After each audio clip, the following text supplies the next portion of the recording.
মাছের স্থান হচ্ছে পুকুর, খালে, বিলে, নদী, সাগরে। মাছ কিন্তু বাসায়ও অ্যাকুরিয়ামের ভিতরে লালন পালন করা যায়। নদীর মাছ, সাগরের মাছ এত বড় হয়, অ্যাকুরিয়ামের মাছ কেন বড় হয় না? এর মেন একটা কারণ, সেটাও হলো অ্যাকুরিয়ামের মাছকে একটা নির্দিষ্ট জায়গার ভিতরে আটকে রাখা হয়, আর পুকুর, খালে, বিলে, নদী, সাগরের মাছ মুক্ত পরিবেশে থাকে। মানুষে এমন কিছু করতে পারবে, তাকে এমন মুক্ত পরিবেশে বাধাহীন জায়গায় ছেড়ে দিতেই হবে। আসসালামু আলাইকুম, হ্যালো ভিউয়ার্স, কেমন আছেন আপনারা?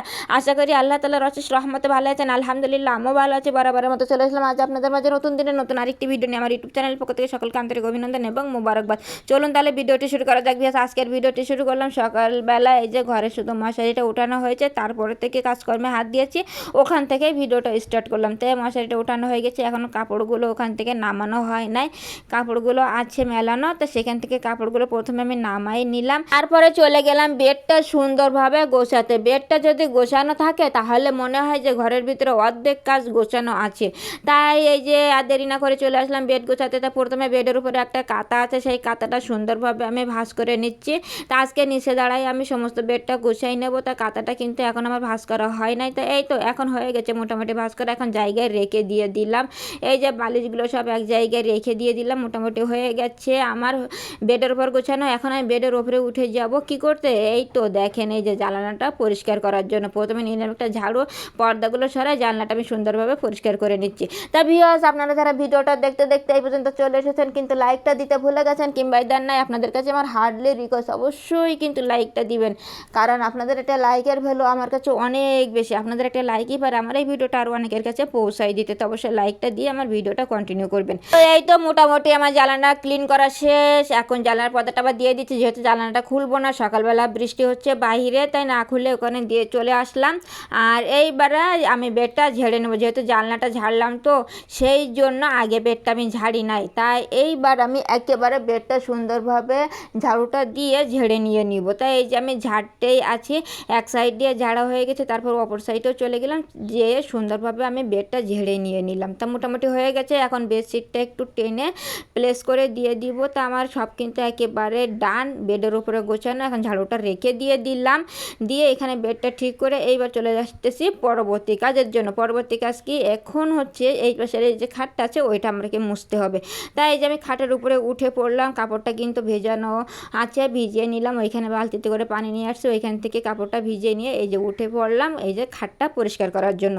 তা ভিউয়ার্স, যদি আমার ভিডিওর কোনো একটু অংশ আপনাদের কাছে ভালো লেগে থাকে তাহলে অবশ্যই একটু বন্ধু হয়ে থাকবেন। আর আপনাদের যে কমেন্টের দ্বারা আমি অনুপ্রাণিত হই, সবসময় ইন্সপায়ার্ড হই, সেই কমেন্টটা দিয়ে আমাকে একটু অনুপ্রাণিত করবেন, কারণ আপনাদের নতুন নতুন কমেন্ট আমার নতুন ভিডিও তৈরির ক্ষেত্রে আরও নতুনভাবে আশা জাগায়। তো অবশ্যই কমেন্টটা দিবেন, বন্ধু হয়ে সাথে থাকবেন, বন্ধু বান্ধবদের মাঝে একটু শেয়ার করে দিবেন, যাতে আমি আরও নতুন নতুন ভিডিও তৈরি করতে পারি। তা যাই হোক, আমার কিন্তু খাটের উপরটা পরিষ্কার করা একেবারে ডান। নিচে নেমে আসলাম, একেবারে নিচে নেমেও মোটামুটি আমার ক্লিন করা হয়ে গেছে খাটটা, দেখতেই পাচ্ছেন। তারপরে এই যে ডাইনিংটা সেট করে দিব, যেহেতু ওইটা এখানে কাজ করছিলাম বলে ওই সাইডে সরাই রাখছিলাম। এখন কিন্তু টেবিলটা সেট করে দিয়ে দিলাম, আর এখন একটা চেয়ারও ছিল ওই সাথে, তার চেয়ারটাও না সেট করে দিয়ে দিলাম। আর একেবারে একটু মুছে নিয়ে নেই, তাহলে আমার আর পরবর্তীতে এসে আর মোছা লাগবে না। তাই একেবারে আমি টেবিলটা সেট করলাম, চেয়ারটা সেট করলাম, করে তারপরে একেবারে মোছামুছি করে নিয়ে নিলাম। তো এখানে কাজকর্ম শেষ আমার। এইবার চলে আসলাম ওই যে কাপড়গুলো রেখে গেছিলাম না প্রথমে, ওইগুলো আমি একটা একটা করে ঝাড়বো, ঝেড়ে সুন্দর করে ভাঁজ করে আলনায় গুছিয়ে রেখে দিব। তাই এই যে তাই করতেছি, প্রথমে কাপড়টা নিয়ে নিলাম, ঝাড়া দিলাম, দিয়ে সুন্দর করে ভাঁজ করলাম, আবার আলনায় রেখে দিলাম। এখানে তো অনেকটা কাপড়, যেহেতু আমাদের ফ্যামিলি মেম্বার অনেকজন থাকলেই তো অনেকটা কাপড় হয়, তাই সেই কাপড়গুলো একে একে আমি ভাঁজ করে নিচ্ছি। তা ভিউয়ার্স, আপনারা সবাই আমাকে একটা কমপ্লেন করেন যে আমি অতি দ্রুত কথা বলি, এ বিষয়ে কিন্তু আমি একদিন ক্লিয়ার করছি, আজকে আবারও একটু ক্লিয়ার করে দেই আপনাদেরকে। ওই যে ভিডিওর সাথে কথা মিলাতে যেয়ে কিন্তু কথাটা এত ফাস্ট হয়ে যায়। প্লিজ প্লিজ আপনাদের কাছে আমার হার্ডলি রিকোয়েস্ট, আপনারা একটু কন্টিনিউ করে নিন। যদি ভিডিওর সাথে কথাটা না মেলে তাহলে সে দেখতে আবার আমার কাছে যেন খারাপ লাগে। তা আপনাদের কাছে খারাপ লাগতেছে যে আমি দ্রুত কথা বলি, প্লিজ আপনারা একটু মানিয়ে নেবেন। কি আর করার, ভিডিওর সাথে না মিললে সেটাও আবার অন্যরকম লাগে, তাই একটু মানিয়ে নিয়েন। তা যাই হোক, এই যে আমার কিন্তু ভাঁজ করা শেষ, কাপড়গুলো গুছানো শেষ। এখন কিন্তু এখান থেকে আমি চলে যাব অন্য কাজে। তার আগে চেয়ারটা সেট করে যাই। চেয়ার সেট করে দিলাম। তারপরে এই যে থালা বাসনগুলো সকালে খাওয়া দাওয়ার পরে পরিষ্কার করা হয়েছিল, কিন্তু সেগুলো আর গোছানো হয় নাই, ওইদিকে কাজ করছিলাম বলে। তা এখন চলে আসলাম। এখন এসে এই তো এই সব জায়গায় জায়গায় আমি রেখে দিচ্ছি। দেখতেই পাচ্ছেন বাটি, চামচ, গ্লাস, মগ যেটা যেইখানে থাকে সব কয়টা কিন্তু সেইখানে রাখে দিলাম। আর এখন কিন্তু থালাগুলো আমি ভালোভাবে সব র্যাকে সাজাই নিচ্ছি। তাও এই তো আমার হয়ে গেছে সাজানো। আর এইবার কি আছে, এবার হচ্ছে টেবিলটা মুছতে হবে। তো টেবিলটাও আমি সুন্দরভাবে এই যে মুছে নিয়ে নিলাম। তো এই তো আমার সব কিছু গোছানো হয়ে গেছে। এখন শুধু চুলাটা এখান থেকে একটু মুছতে বাকি আছে, তো চুলাটাও আমি সুন্দরভাবে মুছে নিয়ে নিচ্ছি। তা ভিউয়ার্স, এই তো প্রতিদিনের কাজ হচ্ছে কিচেন পরিষ্কার করা, কাপড় চোপড় পরিষ্কার করা, গোছানো, থালা বাসন, তো সেই কাজই প্রতিদিনই করি। তারপরে এই যে নিয়ে আসলো বাজারের ভিতরে আজকে আনা হয়েছে একটা সিলভার কাপ মাছটা কিন্তু মাশাল্লাহ বড়ই আছে। এইটাই আজকে কাটা বাছা করে রান্না করা হবে।